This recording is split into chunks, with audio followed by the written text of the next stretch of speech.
Good morning everyone, my name is Michael and welcome to my vlog. For today's video, I'm gonna bring you one of my passion in life, which is planting.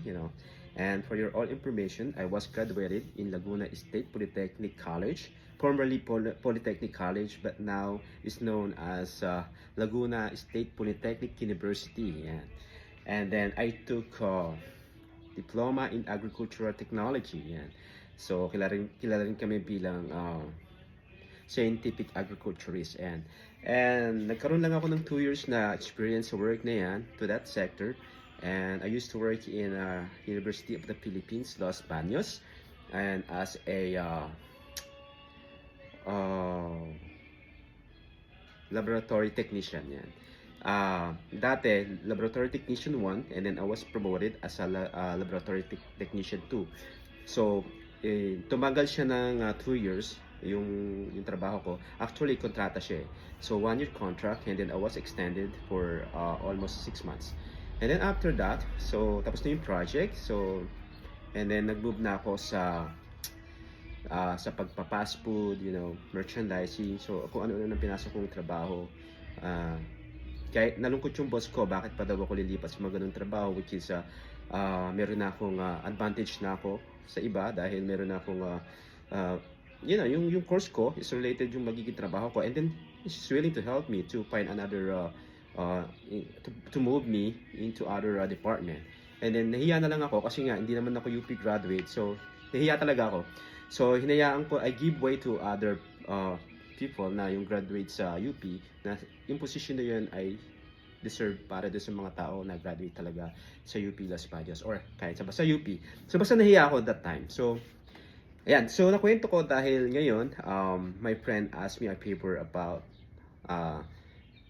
planting, So nag-ask sa akin na kung pwede ko siyang tulungan na itanim yung mga pinamili niyang halaman, kasi meron siyang garden dito sa bahay niya. So since I had experience about agriculture, so without a doubt I said yes, why not? And then now I'm gonna show you what I did today. Let's go. Ayan, so mga lad, ito yung halaman na gusto niyang itanim dyan sa area na yan. So yan yung small garden area niya na kailangan namin mag-add lang ng mga konting halaman na pinili niya. So just to make it sure na mabubuhay yung itatanim ko ng mga halaman. So ayan ako ang gagawin. Ayan na nga, so nag-start na ako na tanggalin yung mga design niya doon, mga yung halaman. At ayan yan, nakakita ko ng mga kuliglig. Buklatin ko yung kahoy na nakapatong dyan. So ayan, so, mga kuliglig yan. So yan yung mga malalaking mga umuni sa gabi na, so ang diliit na insekto pero ang lakas ng mga sound nila pag gabi yan. So ayan, tinatawag natin na kuliglig sa atin sa Pilipinas. So ayan na nga, so dyan ako unahin magbutas kung saan itatanim ko yung unang halaman. Ayan, so ayan na nga mga lods, medyo nagulat ako dahil akala ko kahoy yung bubutasin ko. Yan, so para mas madali nga naman, so binigyan niya ako ng equipment na yan para mas madali daw butasin yung yung lupa. Sabi ko hindi ko na kailangan dahil hindi ako komportable. So mas gusto ko yung ididig ko or huhukayin ko ng manually yung lupa. Ayan, kasi mas masusukat ko yung tamang laki ng butas at lalim na kailangan ko para maitanim ko yung halaman. So ayun na nga, dahil hindi nga komportable, ayan, minanual ko na lang talaga siya dahil mas sanay ako dyan. Ayan, so ayan na nga, nakabutas na tayo ng isa at start na tayo. After that, may tatanim na natin yung isang halaman.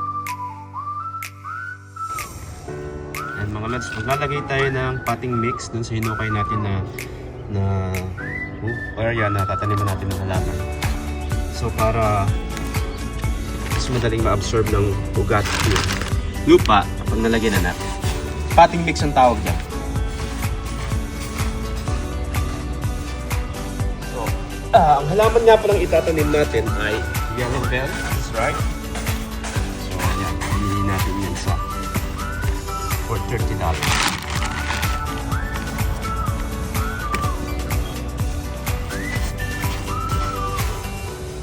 So, pagkahin na natin yung paso, yung temporary pot niya dahil para madali break it.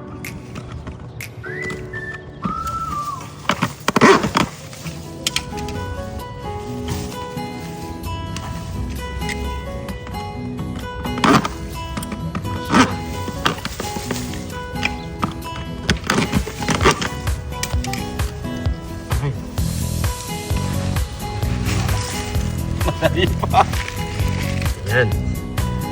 Yung buong halaman.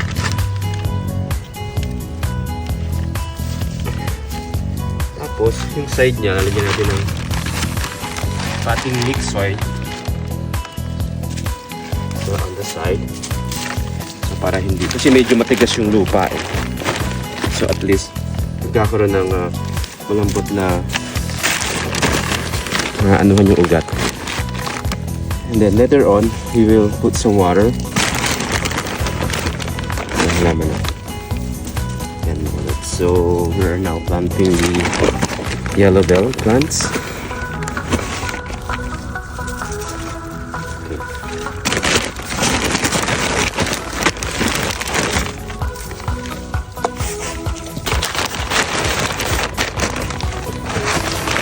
That's it.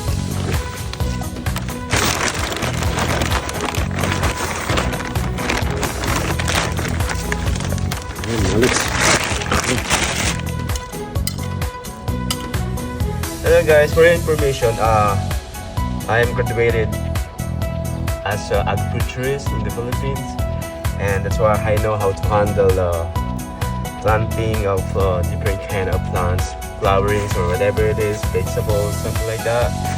So now my friend, he didn't trust me to to plant this kind of plants, and he's just starting that I'm not a good planter, but let's see to him that I'm a good one, So I finished this one, I put it out here. Ayan, so magagamit natin yung pagiging agriculturist natin dito. Okay, that's it. So lalagyan mo siya ng konting para yung pag dinilig mo yun dito, yung tubig dito lang agos, hindi siya mag-overflow in the other areas out there.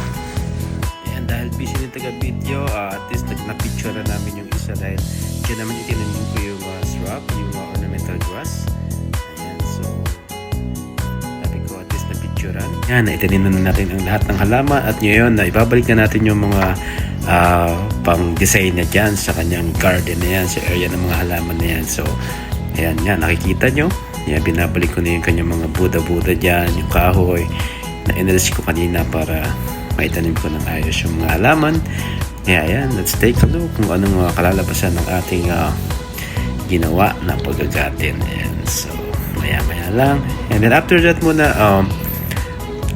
syempre, kailangan natin diligan yung mga halaman para sumiksik yung lupa at masiksik sa mga ugat at ma-absorb ng ugat ng halaman yung tubig. Ayan na, it's time to water the plants in our garden.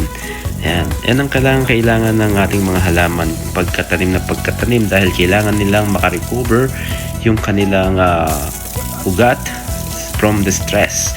Siyempre, ikaw ba naman yung alug-alugin, hugutin dun sa talagang pinagmulan mo, and then you had to transfer to the natural habitat na hindi ka naman sanay. Kaya ayan, kailangan nating tubigan ang ating halaman. Ayan na nga mga lods, ang ating final look after natin matiligan. Tingnan nyo naman ang ating yellow bell, ang ating I don't know, shrub, grass, ornamental grass, I don't know how to call that one. And then meron tayong ayan, yung flame, tinatawag nila, nakalimutan ko yung first name niya, pero may flame talaga siya sa pangalan ng halaman na yun. So ayan na nga yung kanyang mga design dyan sa kanyang garden. So ayan ang ating final look ng ating gardening, mga lods. Ano sa palagay ninyo? Ayan, so gusto ko lang makasigurado dun sa may-ari na niya yung ating ginawang pagtatanim ay magiging successful, na mabubuhay at lalago ang mga halaman na yan, dahil yan ang sinabi ko sa kanya na pag ako ay nagtanim, siguradong lalago, bubulaklak at lalaki. Ayan mga lods, ayan po ang ating gardening na ginawa and simple. And thank you mga lods for watching, and this is Michael, your agriculturist from Laguna. Again, thank you very much guys, and see you sa next video natin. Have a great day and God bless.